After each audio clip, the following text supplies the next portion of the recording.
ஆதி என்னும் பராபரையே, அன்பான மனோன்மணியே, சோதி என்னும் பஞ்சகத்தாலே, சொற்பெரிய கரிமுகனே, தேது நீக்கும் கந்தவளே, தருத்துகின்ற குருநாதர்களே, 18 சித்தர்களே, பண்பான பரமசிவமே, ஓதியே ஜோதிடங்கள் உரைப்பதற்கு நாத விந்து வடிவாக நல்ல துணை ஆவீரே. உலகில் உள்ள தமிழ் பேசும் அனைத்து நல் உள்ளங்களுக்கும் மற்றும் ஜோதிட சான்றோர்களுக்கும் மூத்தோர்களுக்கும் ஆர்வலர்களுக்கும் மற்றும் இந்த காணொலியை காணும் உங்களுக்கும் ஆஸ்ட்ரோராஜின் இனிய நல்வணக்கங்கள்.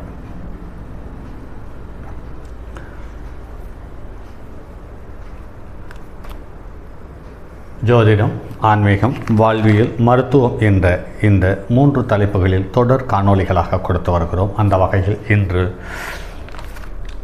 ஒன்றுக்கு மேற்பட்ட திருமணங்கள் சம்பந்தப்பட்ட என்னிடம் அனுபவத்தில் வந்த வாடிக்கையாளர் தந்த தகவலின்படி இந்த ஜாதகங்கள் பதிவிடப்படுகிறது.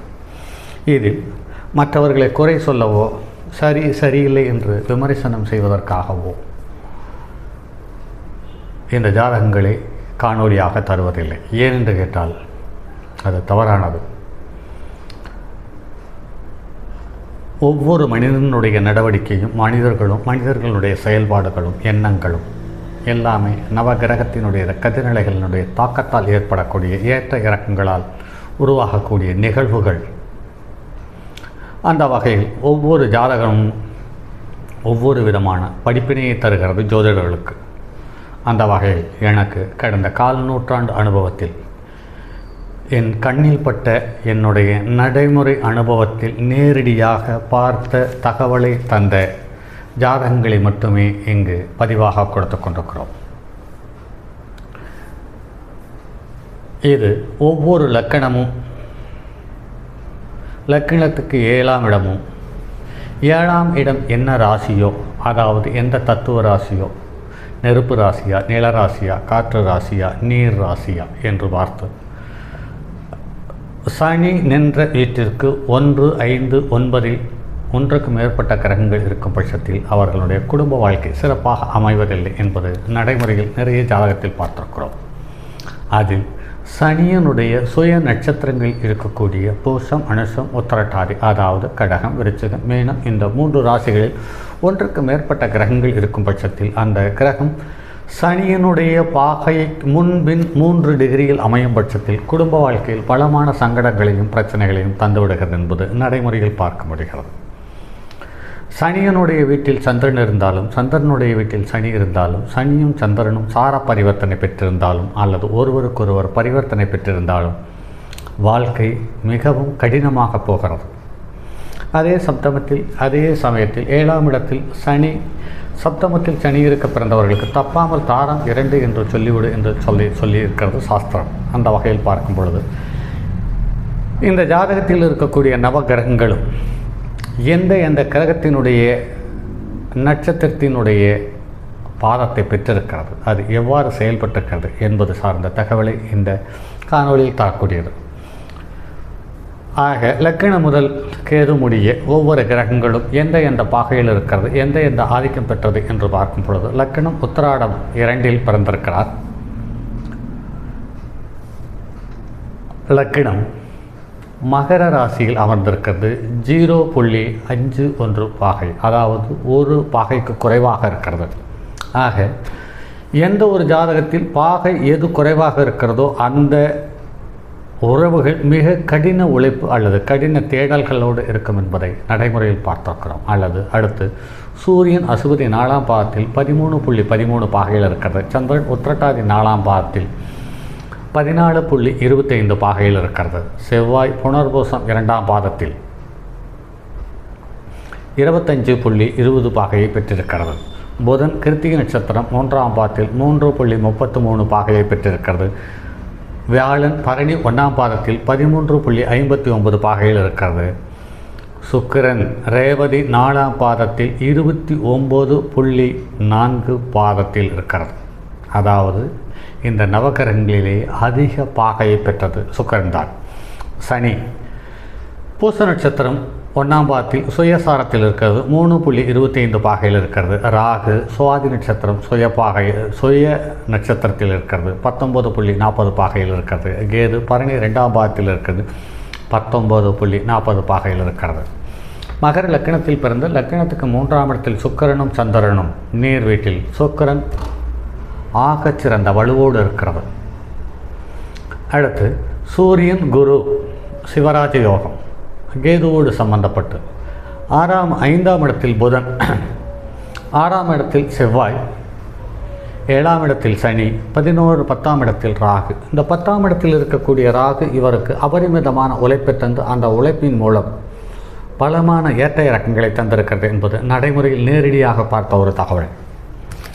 அதற்கடுத்து இவருடைய ஜாதகத்தில் முதல் திருமணம் 2007ஆம் ஆண்டு சுக்கிரனும் சந்திரனும் லக்கணத்துக்கு 3ஆம் இடத்தில் இருக்கக்கூடிய சுக்கிரனும் சந்திரனும், அதாவது 7ஆம் இடத்துக்குரிய கிரகமும் 5ஆம் இடத்துக்குரிய கிரகமும் 10ஆம் இடத்துக்கு 5, 10க்குரிய சுக்கிரனும் சேர்ந்து திருமணத்தை செய்து வைத்தார்கள்.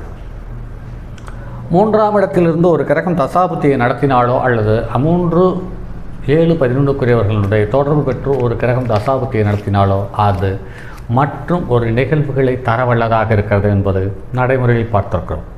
ஏற்கனவே நிறைய ஜாதகங்களில் சொல்லியிருக்கிறேன். 3, 7, 11ஆம் இடத்தில் இருக்கக்கூடிய கிரகங்கள் ஒன்றுக்கு மேற்பட்ட உறவுகளை கொடுத்து குடும்பத்தில் இருக்கக்கூடிய சூழ்நிலையை ஏற்ற இறக்கத்துக்கு கொண்டு சென்று விடுகிறது என்பது நடைமுறையில் பார்த்திருக்கிறோம்.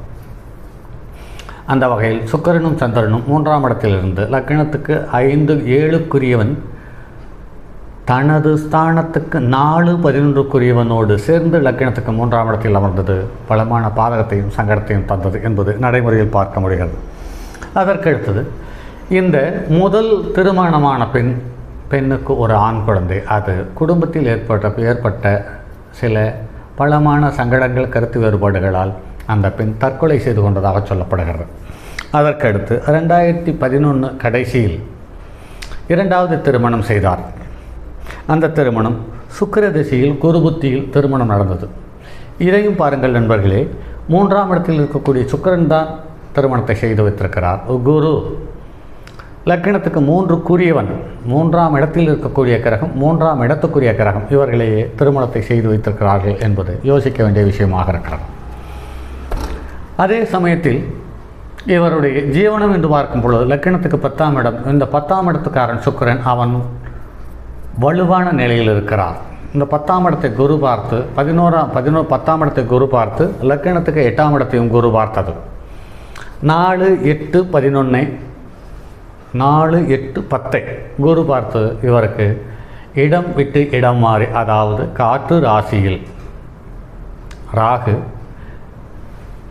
நெருப்பு ராசியில் குரு, இவர்கள் ஒருவருக்கொருவர் சப்தமத்தில் குரு கேதுவோடு சம்பந்தப்பட்டதால் இவர் ஒரு காலகட்டத்தில் கடனால் நொடிந்து போய் பலமான பாதிப்பதையும் சங்கடத்தையும் சம்பாதித்தார். அதற்கு பிறகு கடின உழைப்போடு கூடிய முயற்சியினால் மறுபடியும் மீண்டெழுந்து இப்போ தற்போது பொருளாதார விஷயத்தில் கிட்டத்தட்ட தன்னிறைவு கொண்ட மனிதனாக திகழ்ந்து வருகிறார். இந்த ஜாதகம் கிட்டத்தட்ட இவரை எனக்கு 1999 முதல் இன்று வரை தெரியும். உழைப்பு என்றால் இவரை பார்த்து கற்றுக்கொள்ள வேண்டும் என்பதை நான் பல நேரத்தில் யோசித்திருக்கிறேன். அந்த அளவுக்கு கடோரமான உழைப்பு. இவர் ஒரு காலகட்டத்தில் ஒரு 6-7 வருடம் கேரளாவில் கடின உழைப்பு இருந்தது. அதற்கு அடுத்தது கேரளாவிலிருந்து மறுபடியும் தன்னுடைய சொந்த ஊரான தருமபுரிக்கு சென்ற பின் கடன் உச்சக்கட்டத்துக்கு போய் தன்னுடைய நிலத்தையும் பூர்வீக சொத்தையும் இழந்து மறுபடியும் ஆந்திர பிரதேசத்தில் சென்று கடின உழைப்பை உழைத்து மறுபடியும் இழந்த சொத்துக்களை மீண்டும் பெற்று தற்போது பொருளாதாரத்தில் ஓரளவு தன்னிறைவோடு திகழ்ந்து கொண்டிருக்கிறார் என்பது நடைமுறையில் பார்த்து வருகிறோம். ஆக ஒவ்வொரு ஜாதகத்திலும் 7ஆம் இடமும் 3ஆம் இடமும் சம்பந்தப்படும் பொழுது பலமான ஏற்ற இறக்கங்களை குடும்ப வாழ்க்கையில் தந்து, அவல நிலையை தந்து, கடினமான சூழ்நிலையை தந்து வாழ்க்கையை வாழ வேண்டிய கட்டாய சூழ்நிலைக்கு தள்ளிவிடுகிறது என்பது நடைமுறையில் பார்த்திருக்கிறோம். இத்தனைக்கும் லக்கணத்துக்கு 6ஆம் இடத்தில் செவ்வாய் என்பது ஒரு அற்புதமான அமைப்பு. எவ்வளவு பிரச்சனை வந்தாலும் அதை கடந்து செல்லக்கூடிய அதீத முயற்சியையும் தைரியத்தையும் செவ்வாய் தந்திருக்கிறது என்பதை மறுக்க இயலாது. சரி நண்பர்களே, மற்றும் அடுத்தது ஒரு பதிவில் சந்திப்போம். அதுவரை உங்களிடமிருந்து விடைபெறுவது உங்கள் அன்பு நண்பன் எம் ராஜரத்தினம். தங்கமான் மழுவோடேந்தி தன்மதி தலையில் கொண்டோன் மங்கையர் பதிக்கச் சொன்ன மாமொழி ஜோதிடத்தை இங்கு யாம் உரைப்பதற்கோர் இமை என்னும் பிழை வராமல் காக்க செங்கன் மால்மருகன் யானைச்சரன் பதம் காப்பதாமே.